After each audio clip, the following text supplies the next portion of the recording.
Bien, poco a poco vamos retomando todos nuestro asiento y por tanto la agenda de trabajo que tenemos prevista para hoy. Saben que es intenso el programa, así que les voy a pedir que rápidamente vuelvan a acomodarse porque ya tenemos a nuestros siguientes ponentes ya en su sitio. Saben que tenemos tres grandes desafíos por delante: desafío tecnológico, desafío económico y desafío social. Así que vamos a empezar a Three major para challenges. We've got technological, economic, and social challenges. If you could all start sitting down and listening to look, we're going to be hearing about these solutions and this sustainable future within the framework of ecology that we all want. Our first challenge, then, is going to be addressed by Mr. Ignacio Mayol Sangra, who's head of engineering projects in Gas Natural. And the following speaker also is then going to be talking about technology challenges and the future of this. So Mr. David Fernandez Rubial is the other speaker, along with Ignacio Mayol Sangra. You have the floor. Good morning, Ignacio Mayol. David and I work in Gas Natural Fenosa, and we're coming to really want to tell you about our vision of waste, which is very much fitting with the world of energy where we come from, renewable, manageable, and very much fit in with what our business is. So, in current society, we're seeing increasing consumerism, materials are always being renewed, even before the end of their useful life. And although we have made a lot of progress in reuse and recycling,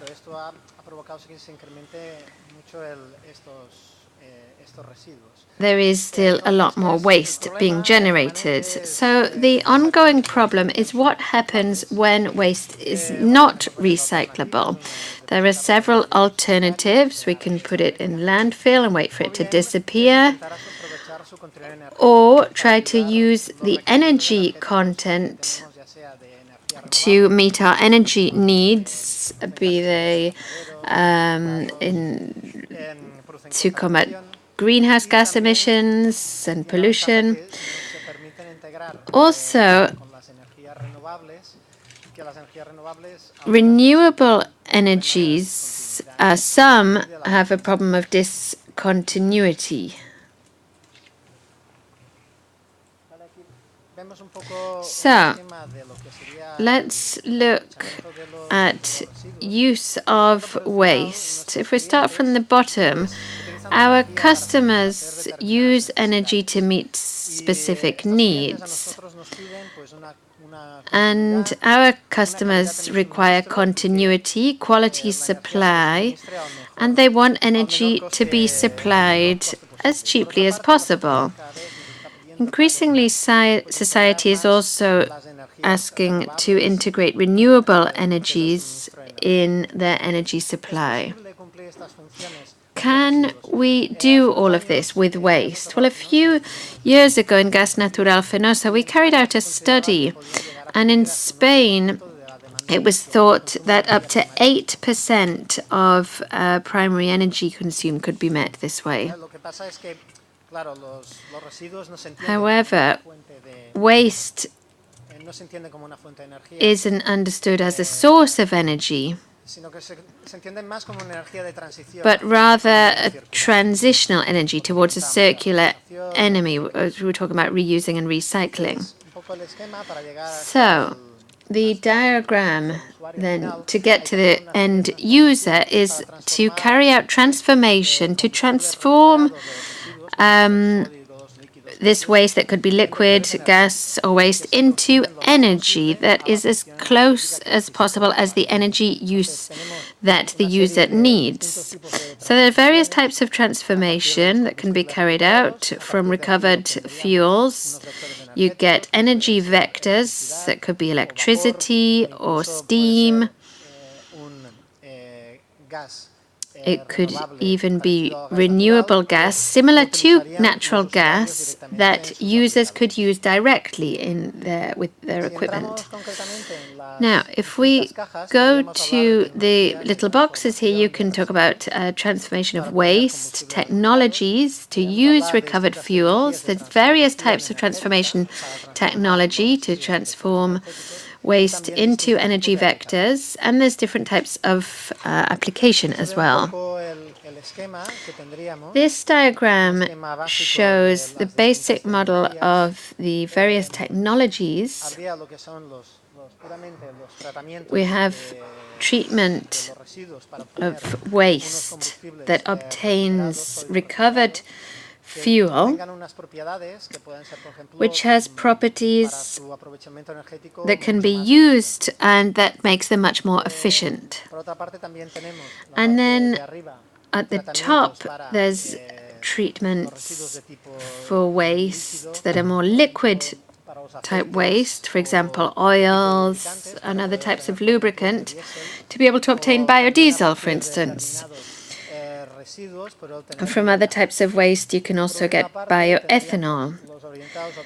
And then there's treatment that seeks to get gas fuels. Now, once you've transformed these, you apply energy transformation technologies.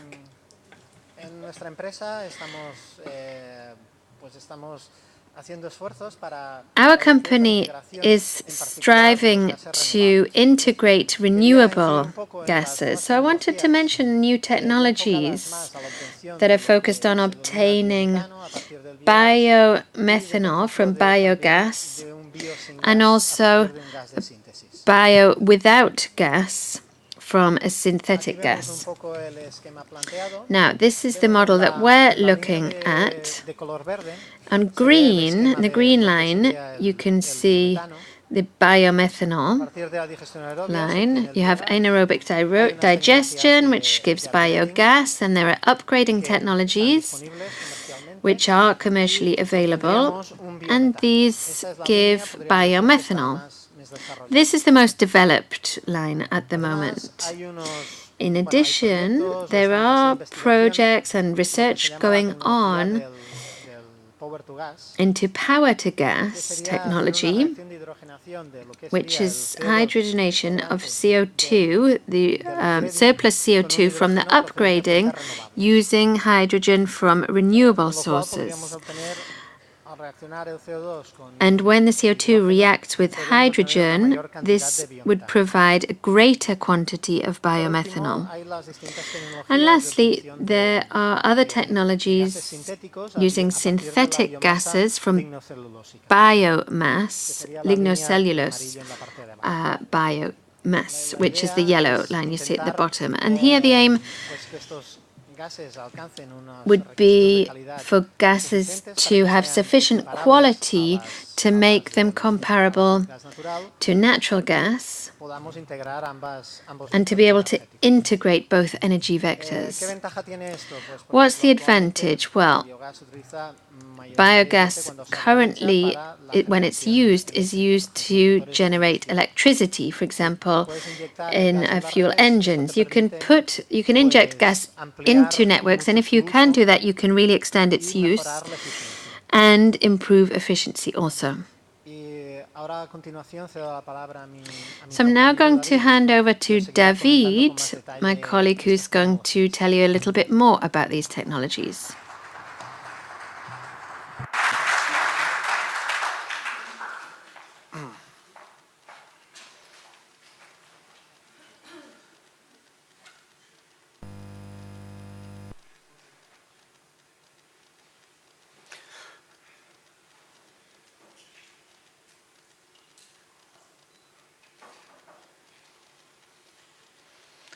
Bien, bueno, como vamos con un poco de retraso mientras pone la presentación, buenos días a todos. En primer lugar, hay que felicitar a la organización por la oportunidad de este evento y gracias, agradecerle también la oportunidad de invitarnos para explicaros cuál es nuestra visión sobre estos retos que comentábamos, y gracias a todos vosotros por vuestra asistencia.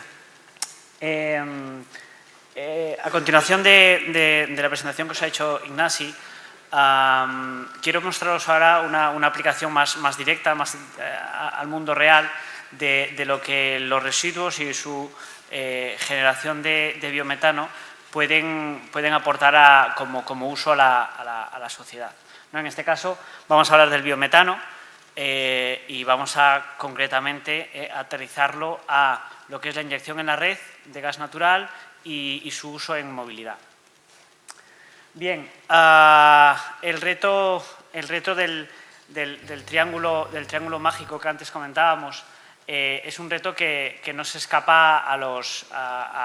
Of the micro triangle that we were talking about before is something that's very much being tackled in Europe, and we do have ambitious goals on use of renewable energies. One of the Commission's targets is to reach 20% renewable energies, and we can do that by producing biomethane.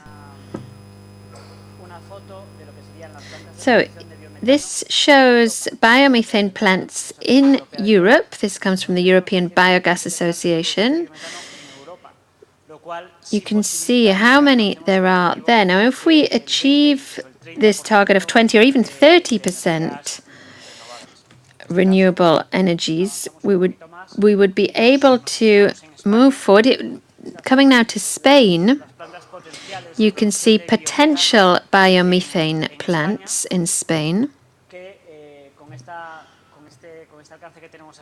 With the scope we have here, we calculate that we could reach 10% of gas consumption that we have right now.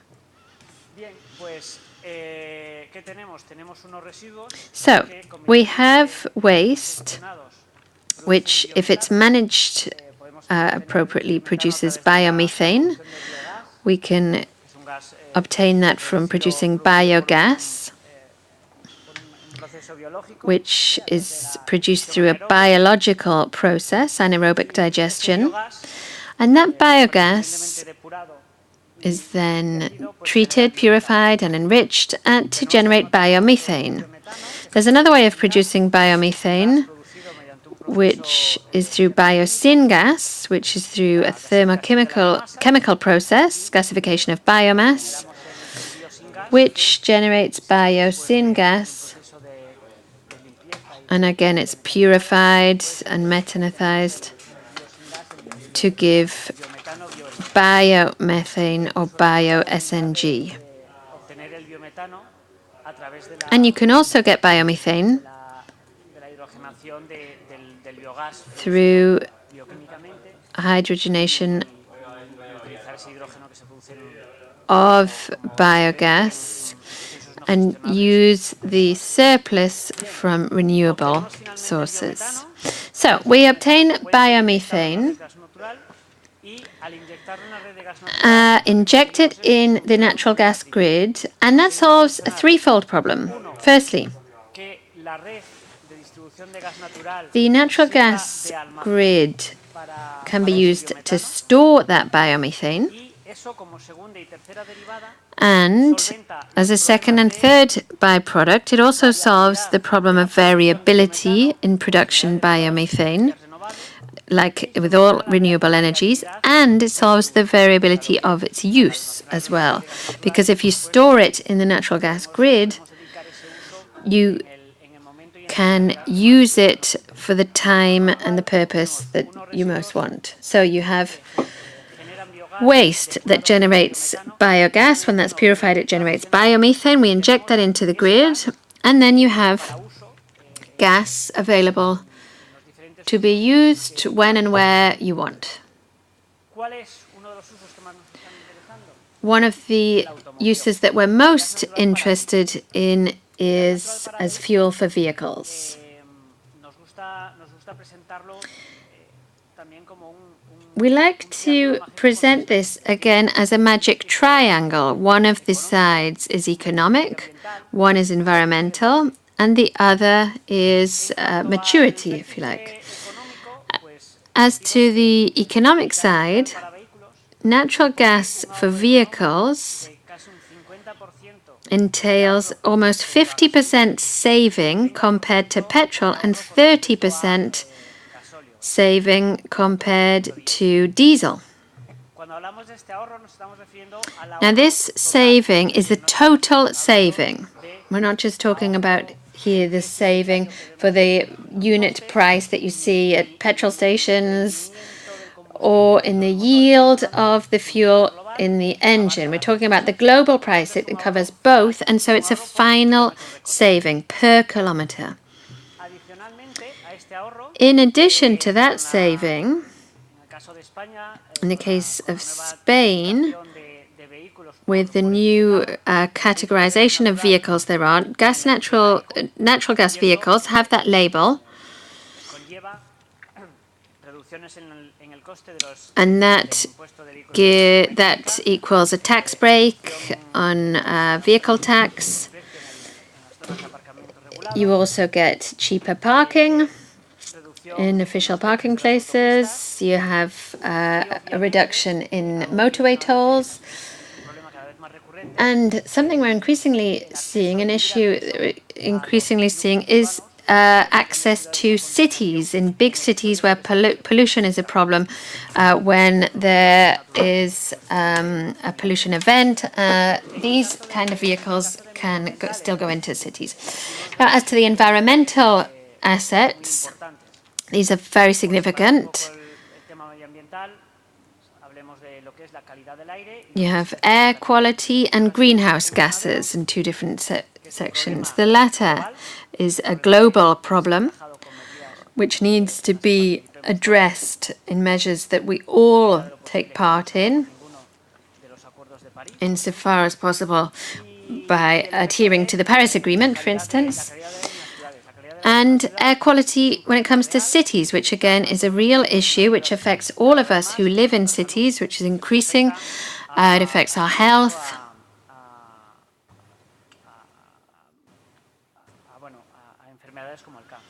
And has an impact on diseases, on illnesses like cancer, for instance. The most damaging contaminants that the Ministry of the Environment monitors to look at air quality are nitrate oxide and particles, PMs. The reduction in NOx is NOx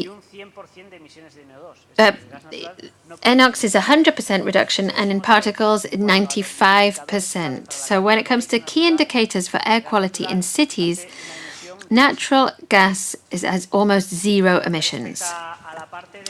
Now, coming on to greenhouse gases, the main contaminant there is CO2. And in this case, the reduction of CO2 is almost 30%. There's no SO2 emitted. And although we don't talk about another type of pollution much, we do feel it, and that's noise pollution and vibrations. And here there's a 50% reduction in this type of pollution. And last but not least, the third side of this magic triangle is that this is a technologically mature fuel. It's being used now. It has been for several decades already in many countries. It's been used for many countries in Latin America for a long time. In Europe, countries like Italy have over 1 million vehicles and over 1 billion recharging posts. In Germany, 500,000 vehicles and all of these charging posts as well. So it's a solution that looks forward. It solves problem in the short and medium term. We can adopt it already. We don't need to wait for any other technologies to be developed or to bring the price of whatever down. We don't need any more progress in anything, really. Vehicular natural gas is a technologically mature solution that solves problems now. An example of this is the Valdomingo Meth plant, a biogas plant in Madrid that treats urban solid waste, and it's the biggest of its type in Europe. Solid urban waste, or rubbish, that's generated in Madrid is stored in Valdomingo-Meth.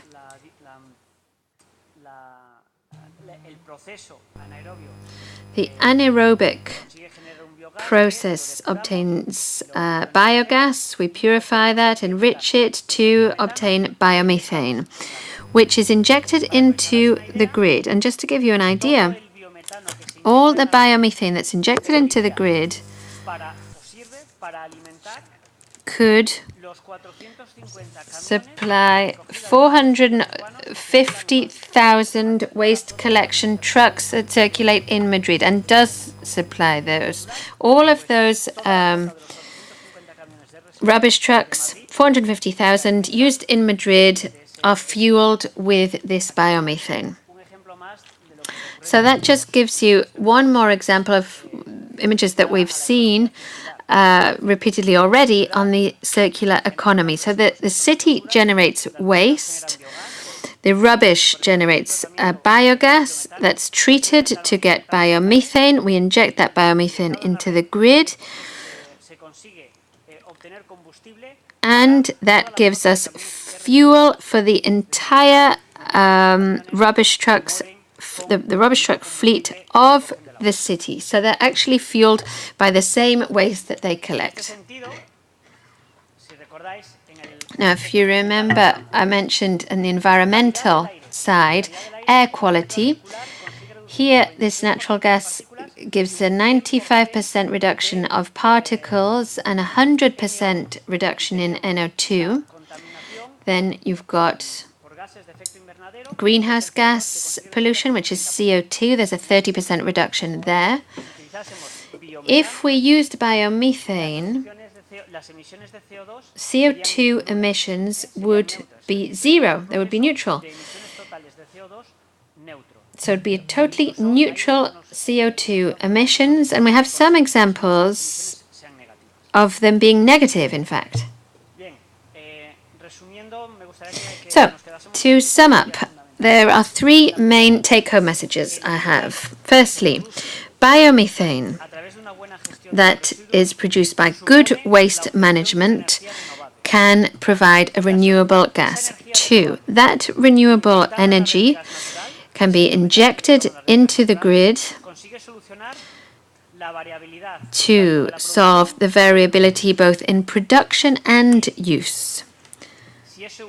And three, if we use that for mobility, we can have vehicle fuel in a sector that entails 60%, or that accounts for 60% of emissions in this country and many others in Europe. 60% of emissions come from transport. So if we use that biomethane, we could have almost zero emission when it comes to air quality. With biomethane, that would be neutral when it comes to greenhouse gas emissions. So, in the virtuous circle of the economy, there you have guaranteeing quality, air quality and use. Thank you very much. That's all from me.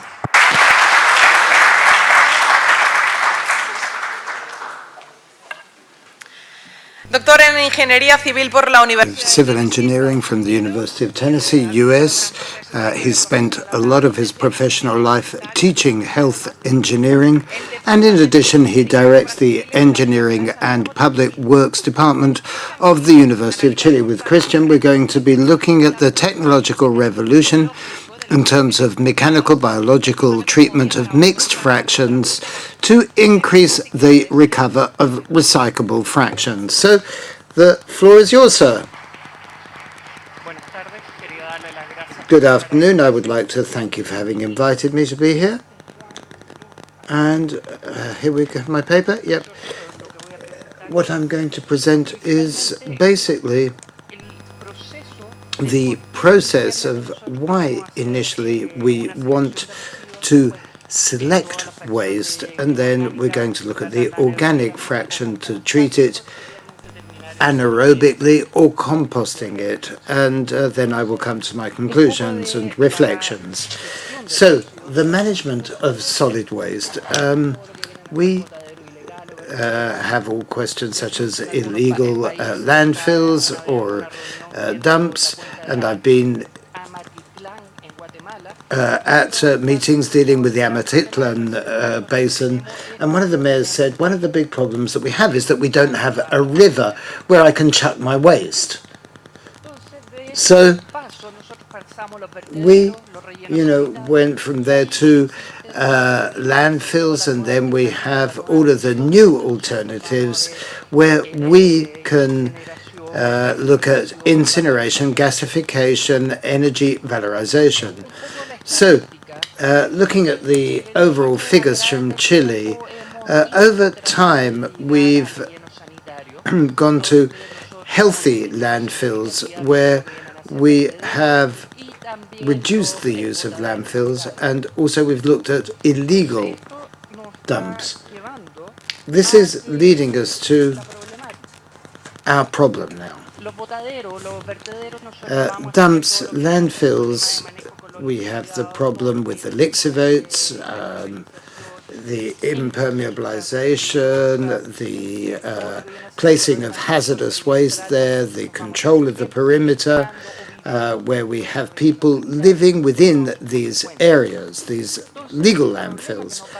So the problem that this is going to generate is going to be other vectors such as pigeons, gulls, disease, odor, the lixiviate which escapes, and this is all going to lead to more serious problems where we're going to have pollution, we're going to have fires, the instability of the ground. But, excuse me, sorry. All of these most common problems are not so visible when we started to look at the problem of fires,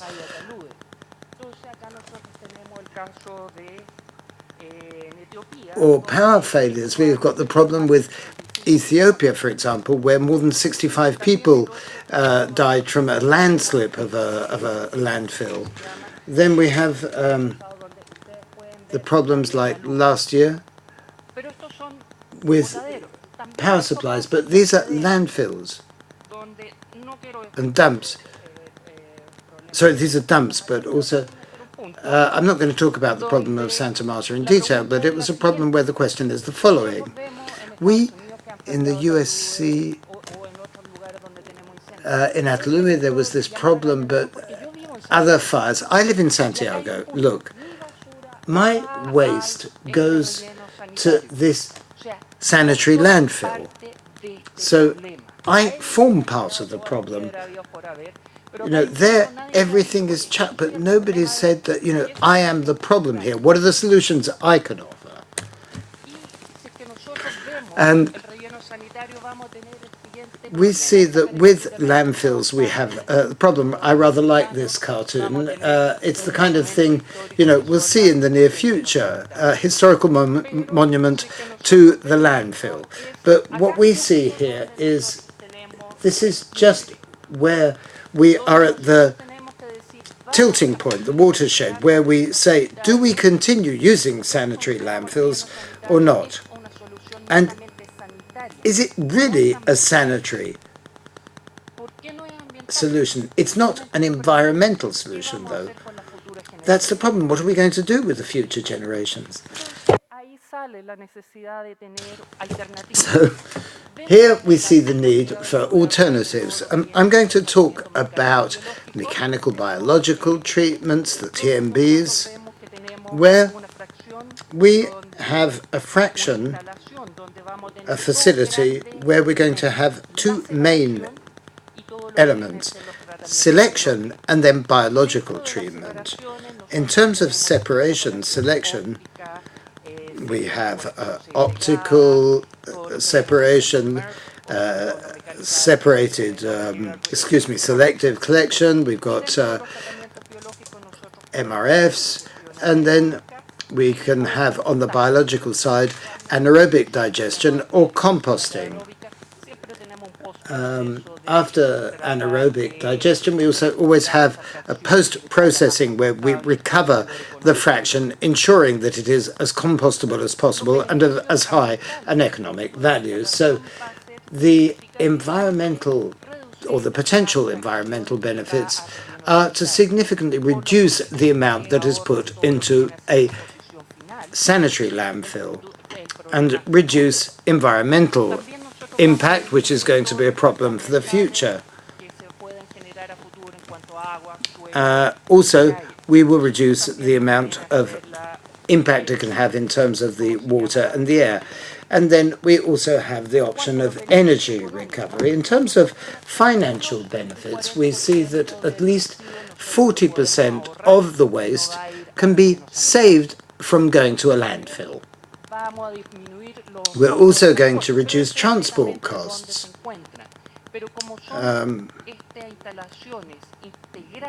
As we're talking about integrated facilities, they can be placed within cities, thus saving energy on transport. And then we're going to generate biogas, we can recover energy and also heat. So, seeing all of these advantages, let's now talk about the process itself. We have the question of separation, selection, where depending on the system we have for collection, waste collection, we will decide how we design our facilities. So, first of all, we see that the facility is going to recover everything recyclable.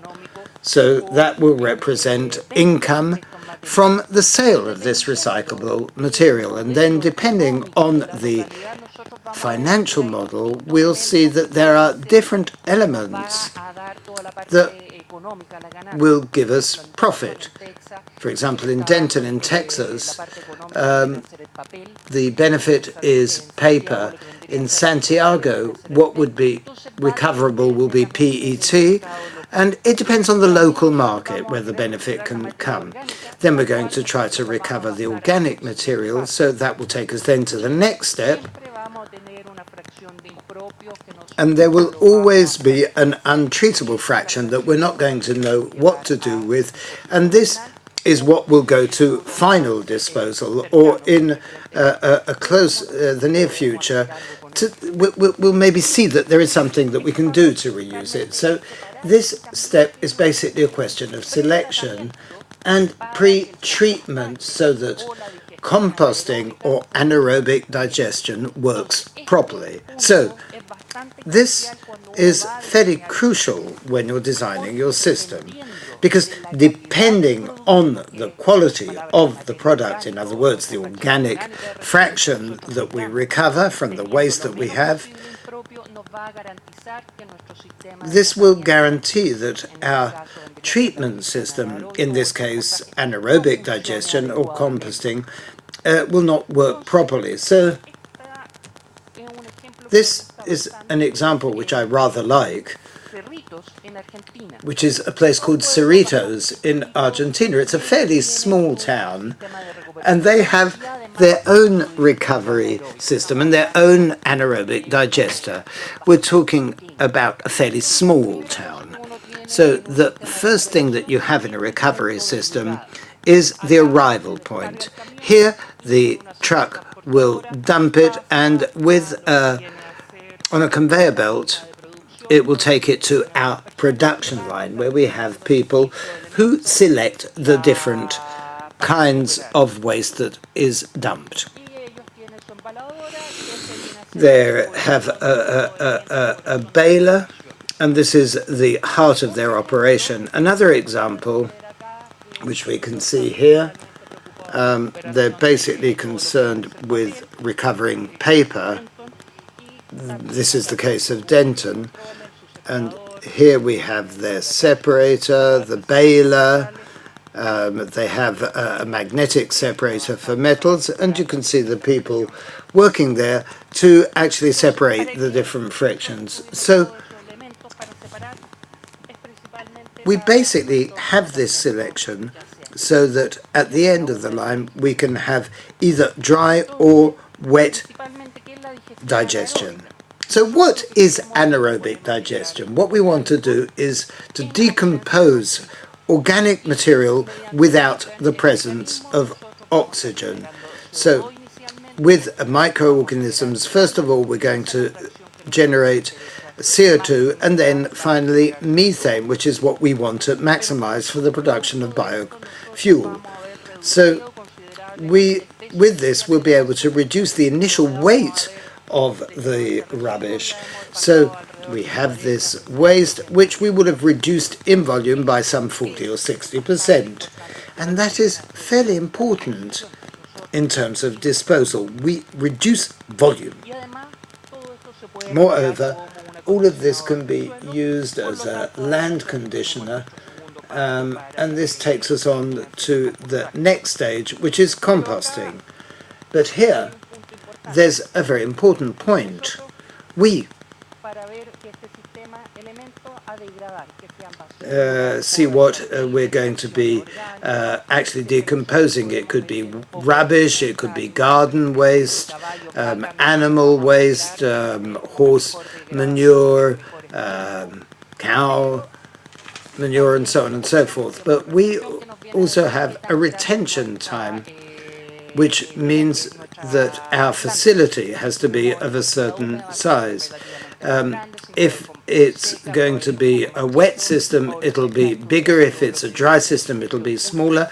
We're looking at ultra-dry digestion now, which is with virtually no humidity. But then we go on to what we call the inhibitors.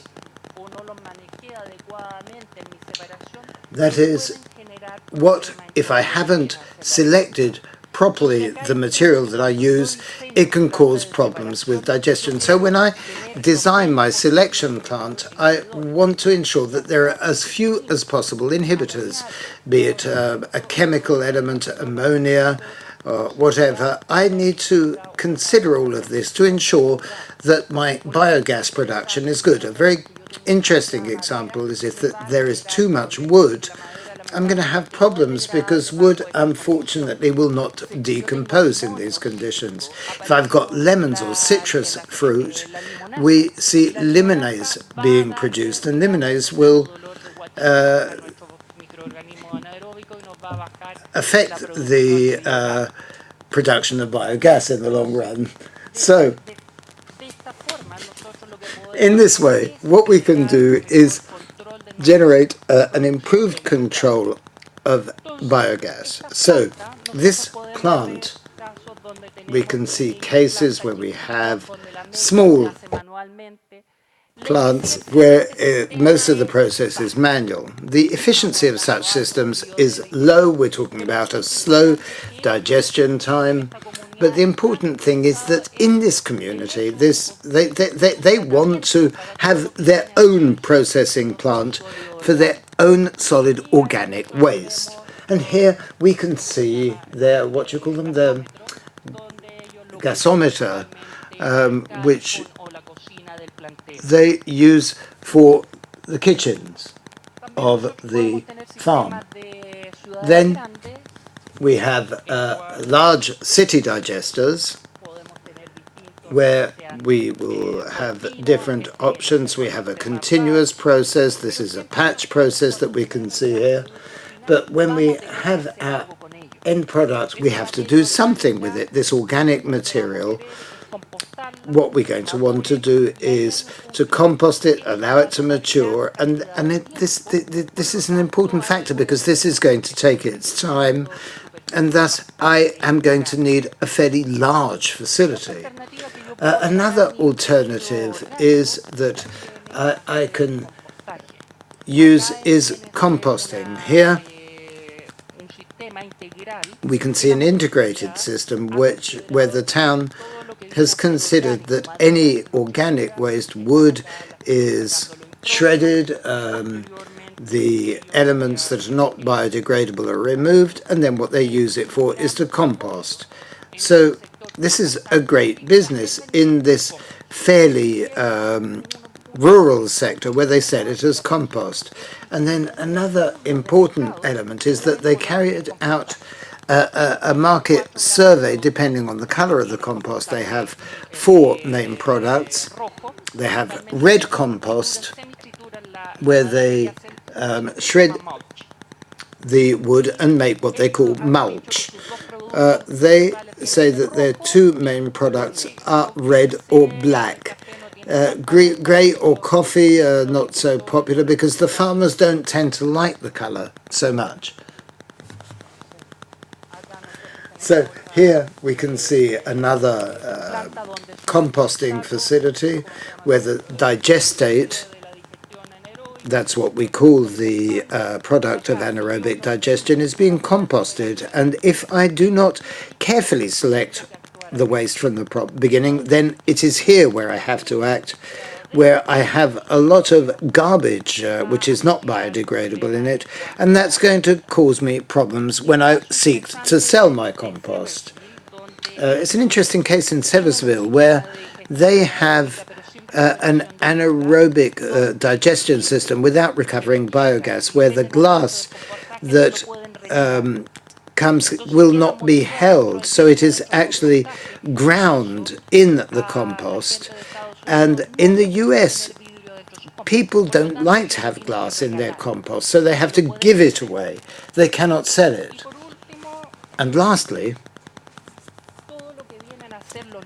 everything which is the liquid from anaerobic digestion produces a byproduct which is called digestate, which is a liquid, fairly viscous black liquid, which doesn't smell bad, and it can be applied directly to the fields. So I can now convert my waste into a product of economic value, and in this way have lower operating and final dumping costs. And finally, all of these systems are economically and technically viable. And then another point, the design of the selection system or digestion system are key, because if we don't have the right system in place, it will be bound for failure. And another one is that there are different alternatives available on the market. And that's all. Thank you very much for your attention. Muchísimas gracias, señor Christian Seal. Nuestro próximo... Thank you very much, Christian Steele. Our next speaker has been working for over 30 years in energy services and environment in various companies, and he's currently vice chair of the Spanish Association of Energy Recovery for solid urban waste, Antonio Orrego, who is going to be talking exactly about energy recoverability at world level, which is a critical issue right now with the huge global cities that we have. Mr. Orrego, sorry, you have the floor. ¿Se me oye bien? ¿Sí? Bueno, buenos días a todos. Muchas gracias a la Red Latinoamericana de Gestión de Residuos. Good morning, and thank you very much to the Latin Network for the invitation to our association to explain our point of view on energy recoverability, which is often seen as the big issue in waste management. I'm going to start with this triangle that you all know. This is the hierarchy that from the 2008 directive was set down for waste, and very soon afterwards a new concept was brought in, which was the circular economy. It was actually invented in the 60s or so, and has been extended worldwide. We are using this graph. It's going round and round. It looks a bit like a disco sign, but sorry about that. But I want to make it clear that the circular economy is what's going round, what's revolving there at the top. Everything else is final treatment, if you like, to give a purpose to waste. Within the circular economy, the only thing we can do to reincorporate waste in the circuit that for whatever reason we haven't been able to leave in the system, the only way to do that is to give them an energy or material use. If you look there, you've got waste that's untreated, the rejection, no recoverable, toxic, not very much waste that is not recoverable at all. And I want to make it clear that energy recoverability is the lesser of all evils to the big disaster that we should be very worried about, which is that over 1.5 billion tons of waste currently ends up in landfill. Now that should be totally inverted. We've got 70% of material that goes to landfill, and it should be the opposite. It should only be 30%. So that's our idea, and that's what we want to establish first. I'm now going to show my video. Es una presentación sobre la Asociación de Valorización Energética. Produce al año, como media, cerca de 500 kilos de basura de todo tipo. Si tenemos en cuenta que en la actualidad somos ya más de 7.000 millones de personas las que vivimos en este pequeño mundo, el resultado que obtenemos son toneladas y toneladas de residuos. O lo que es lo mismo, una ingente cantidad de recursos naturales desperdiciados para un planeta donde estos son limitados. El objetivo común de todos debería ser disminuir el impacto medioambiental y económico que trae consigo la basura y crear un mundo más verde, apostando por modelos sostenibles de gestión de residuos urbanos basados en las 4 Rs. Reducir, reutilizar, reciclar y recuperar energéticamente la parte no reciclable. Porque al reducir generamos menos residuos. Al reutilizar alargamos la vida útil de los productos. Al reciclar transformamos los residuos en nuevos recursos. Y al recuperar energéticamente aquellos desechos que no se pueden evitar, reutilizar o reciclar, aprovechamos la energía contenida en los mismos en forma de calor y/o electricidad. ¿Os acordáis de esos cerca de 500 kilos de residuos que cada uno de nosotros generamos al año? Pues bien, aun a pesar de que muchos de ellos se pueden reciclar o reutilizar, existe un porcentaje que, dadas sus características, han llegado al final de su vida útil. Entonces, ¿qué hacemos con estos residuos? La solución, tal y como se contempla en la normativa vigente, está en la valorización energética, ya que permite ponerlos en valor y extraer el potencial calorífico contenido en los mismos, evitando su depósito en vertedero, la opción menos deseable, dado su negativo impacto para el entorno natural y la salud pública. La valorización energética de la fracción no reciclable nos permite abandonar el caduco sistema de economía lineal, caracterizado por la máxima de usar y tirar, y avanzar hacia una circular en la que los residuos son concebidos como recursos de utilidad. Y es precisamente en este contexto en el que se enmarca AEVERSU, Asociación Española de Empresas de Valorización Energética de Residuos Urbanos, entidad sin ánimo de lucro, adscrita a la CEWEB, Confederación Europea de Plantas de Valorización Energética, cuyo principal objetivo es apoyar un modelo de gestión sostenible que cierre el círculo de aprovechamiento de los residuos, contribuyendo a la protección medioambiental. Son 10 las plantas integradas en AEVERSU, a las que habría que añadir Cetrasa, con sede en Andorra. Todas ellas tratan de forma conjunta más de 2,5 millones de toneladas de residuos anuales, produciendo del orden de 1.600.000 megavatios hora, energía con la que se podría abastecer a alrededor de 450.000 viviendas. La obtención de energía a partir de los residuos no reciclables constituye un sistema plenamente instaurado en los países europeos más avanzados y respetuosos con el entorno, que son precisamente los que más reciclan, los que más recuperan energéticamente y los que menos vierten, con la particularidad de que las plantas de valorización energética están sometidas a unas exigentes medidas ambientales, mucho más estrictas que las que rigen para otras infraestructuras industriales. En todo caso, el vertido cero constituye el último objetivo de la valorización energética, la verdadera energía de la economía circular.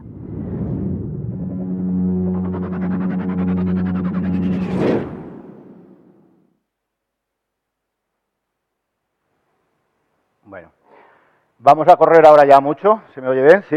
¿Me explican algún problema de sonido? Vamos a correr ahora mucho porque vamos a tener poco tiempo y yo quería explicar muchas cosas. No me voy a meter más con la organización porque hasta cierto punto formo parte de ella y sería... el número total de plantas que se han construido en España es de 25. De estas solo han subsistido las 10 que hay en la actualidad, coincidiendo con aquellas plantas que tenían recuperación energética o bien que no fueron capaces o que se adaptaron, mejor dicho, a la normativa vigente en materia de emisiones, sobre todo, la normativa vigente a nivel europeo. Otro precepto, son instalaciones industriales, tienen un botón, se pueden parar. Seguramente vamos a hacer muchas comparaciones o contrapuntos a lo que es el sistema en el que mayoritariamente se están eliminando los residuos. 1.400.000 toneladas de este 1.600.000 toneladas que generamos van a parar a vertederos. Luego hablaremos más de ello. Un vertedero no. Un vertedero no lo puedes parar. Un vertedero donde has estado depositando 15, 20, 30 años, 40, 50 años. No lo puedes parar. De hecho, todavía es una ciencia en estudio. De hecho, tanto los asentamientos como la producción de lixiviados, como la producción de gases, es todavía una ciencia en estudio. Sí. La realidad española, 10 años desde la puesta en marcha de la última planta, nos podríamos considerar que es coincidiendo con la crisis, desde el 2007, la realidad es que ha sido por una falta de políticas... Basically, a lack of serious political will in waste management. In Spain, governments during this time haven't taken a stance on it and have probably, focused more on managing the crisis. Since the 2008 directive setting out the waste hierarchy, no plants have been built in Spain. Another figure. Of the plants we have in Spain, 5 are managed by public companies, 2 mixed, 4 through tenders, and only 1 in Guipúzcoa. I don't have time to tell you how difficult that has been to keep that plant going. But it's gone into receivership twice. Here you can see some figures on the plants that we have, the tons that they're treating last year. This is possibly data for last year. It's not updated every year, but it shows you the potential, electricity generation, and number at the bottom, number of jobs as the bottom line there. Very often, a plant is comprehensive and deals with all treatment. And again, energy recoverability is the last link in the chain. It's not that it's compatible, but rather that it's complementary to other prior waste treatments when they haven't been separated. Firstly, here you can see other plants, and we've got other people from the Latin American delegations who might be able to visit that. Bilbao, you've got Madrid there. Melilla, an autonomous city, San Adrià de Besós, top right there, that we're just right close to that. It's right next to this recreational port and is part of Barcelona's skyline. Perhaps it's one of the biggest in renewable energies in Europe. You've got Meruelo, bottom left, Tarragona, bottom right, Mataró, top left here, which you're going to visit tomorrow if you want, Andorra, which is in an unparalleled location. It's exceptional landscape there. Girona, which is going to be completely overhauled. So the situation in Spain is that we are champions in taking waste to landfill sites. This is where we are. And there's a big impact. We don't recover more, we don't have more energy recoverability, but we are the country that takes most rubbish to the tip.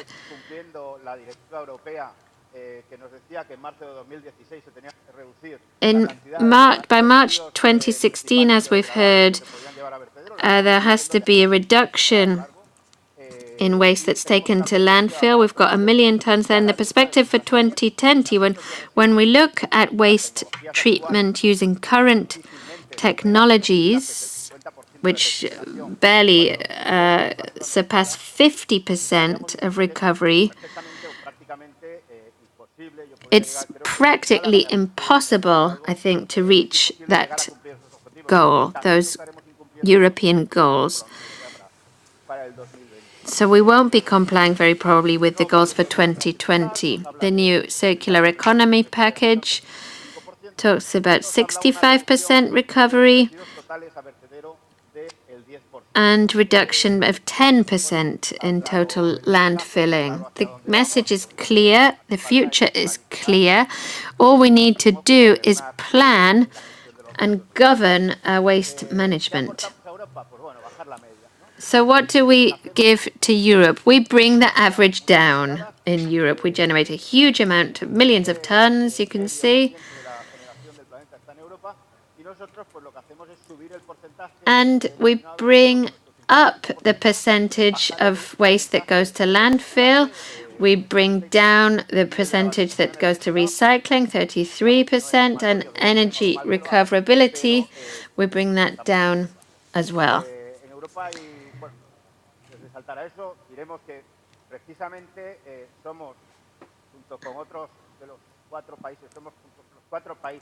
We're one of the 4 countries in Europe, you can see Lithuania, Romania, Spain, and Slovenia, that don't have tax on landfill at all. Other countries do. And with the exception of Catalonia, Spain does not penalize landfilling. So there you have it. In Europe, we've got 483 waste-to-energy plants. There are many places that make it easy or better to build these plants. And you can see that in the most developed countries of Europe, they don't necessarily have this type of treatment. You've got Spain, France, UK together, and Spain is last in a number of waste to energy. You can see here in this graph, when you increase waste to energy model, the performance is similar to recycling. And you can see how that coincides with a drop in landfilling. These are statistical objective data. I apologize for my speed here, but I don't have much time. So what we have here in this graph on municipal waste treatment,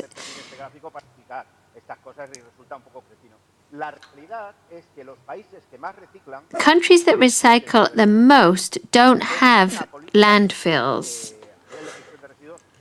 It's a waste. It's a expired waste management policy. Now, things get a bit more complicated when we look at waste to energy in the world.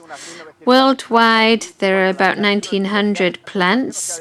The data isn't totally reliable. You've got 1,200 in Japan, and I don't think we need to really believe in that. They actually incinerate everything. So that figure does distort the rest. But anyway, you've got the US, they're 85, 180 in Europe, 120 in China, 35 South Korea, and 5 in Singapore, and this apparent 1,200 in Japan.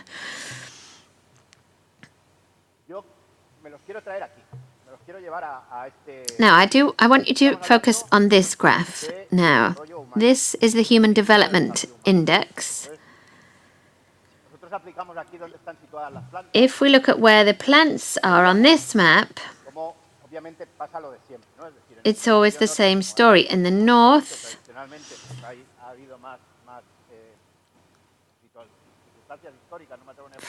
for historical reasons that I won't go into, there has been greater investment traditionally and historically. In fact, the HDI, as you know, comprises life expectancy at birth, GDP,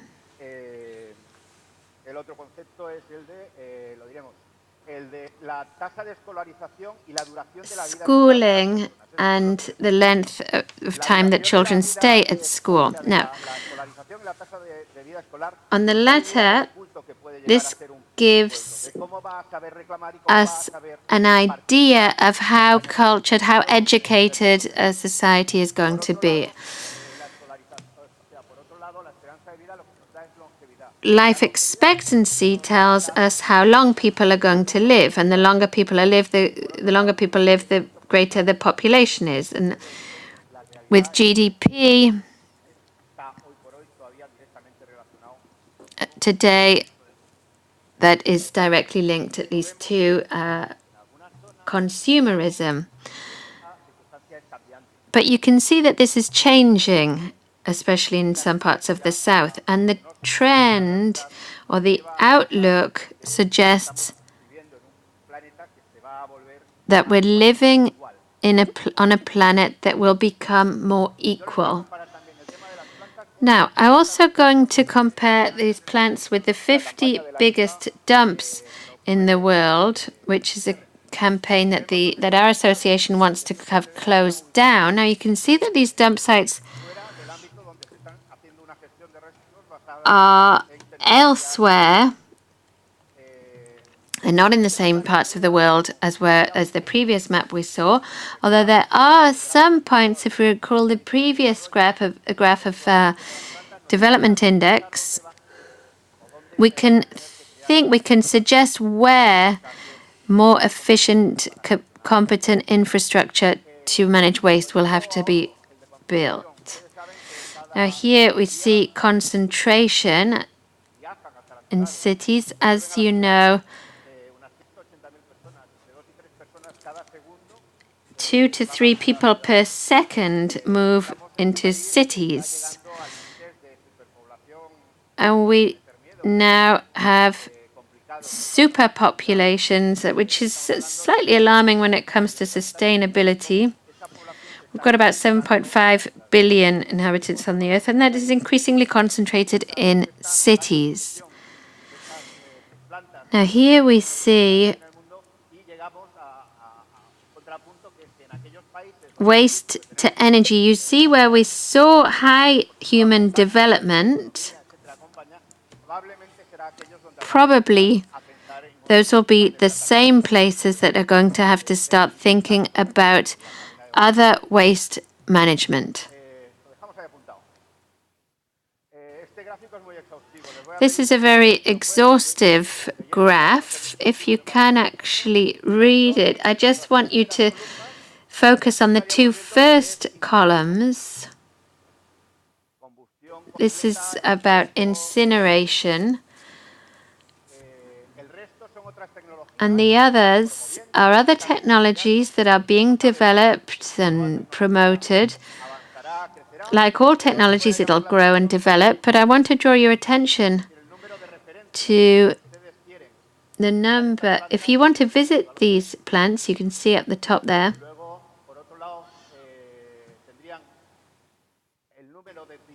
And then you have the available hours in operation. Waste treatment and management requires ongoing systems, obviously. You can't treat waste one day and then if the plant breaks down or something breaks down, take it to a landfill the next day. That can't happen. They all require gas treatment. And here we have data at the bottom that's also interesting on electricity production. In the two first, you see the highest performance there. Investment costs, second last line. We don't have data from all the other technologies. There's some studies being carried out on needing to review plants and build others. I'm finishing up here. Investment costs then, and then you've also got the gate fee per ton of waste.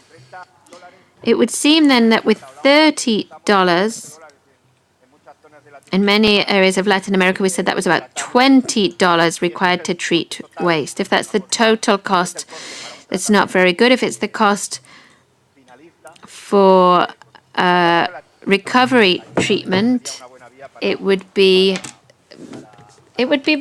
pretty similar. And that would be a good way to start using more environmentally friendly treatment than landfill. If anybody's heading a waste-to-energy plant, you've probably only got about 6 or 7 years left. Since the first seminar in Mexico, we've had 3 years on, and it now seems that they're going to be building quite a big plant in Mexico. So 3 years, they're 2 years on. 6 years is the average. And here is where you see most uncertainties. Our policymakers will know that these are difficult times. But we could draw conclusions, and I'm going to read these out. Energy to waste should be the preferred solution to any other final disposal. It's the only final disposal system that gives value to waste by obtaining energy. It's a strategic, efficient solution, especially for big cities. 2/3 of the electricity that we consume in the world comes from cities.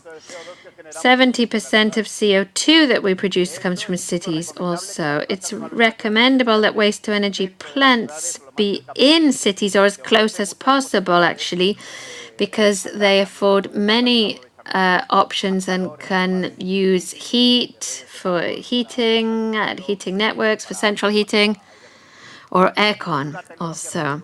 It's an environmentally friendly technology with exhaustive control of the emissions that are produced, particularly compared to landfill emissions that can be 20% higher, the emissions from landfill as compared to waste to energy. And that's not to mention uncontrolled landfills.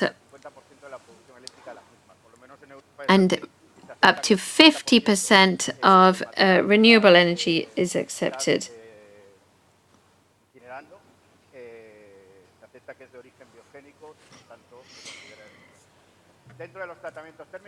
As part of heat treatments, incineration with waste to energy has multiple references that back it as more a proven technology that's cleaner.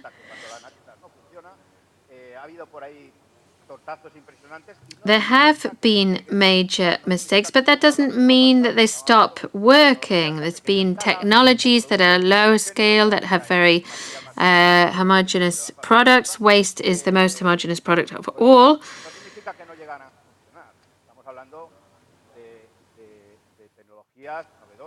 But these are new technologies under development, and we have to be very cautious. Waste is a problem that we have already, and sometimes there can be teething problems with these.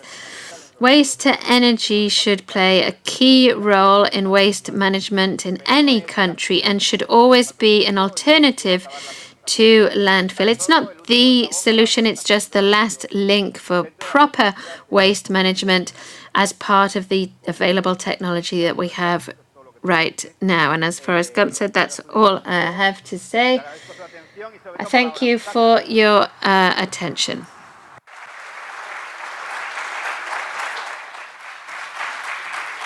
Muchísimas gracias, señor Antonio. Thank you very much, Mr. Antonio Rego, Christensen, especially for the effort that you've made to try and stick to your time. Now, please, take a deep breath. You deserve it. Thank you, thank you, thank you, truly. I'm going to get fame of being Miss Rottenmeier here. I think people are going to be frightened of me this afternoon. Okay, I mean, this is a rare occasion that we have. Now that we have, as we have saved some time before we go off to lunch, let's just take a quick round of questions. Let's have the lights up, and please, if you do have any questions for our four speakers on this technological block. So I don't know if there's anyone here that would like to ask any questions, make any comments, because the technological challenge is something that people are... yes, there's a question over there, please. Please, could you take a mic? Hi, good morning. Well, I share virtually everything that Tony said, and my questions are for the previous speakers. The guys from natural gas, first of all, I was rather interested to see natural gas here at a waste treatment meeting. So what are you working with in terms of waste treatment? And, how do you see the future challenges with respect to gas natural? And the other is for Mr. Seal, especially with regard to the TIMDs. I'm rather critical about them, most particularly with a view to the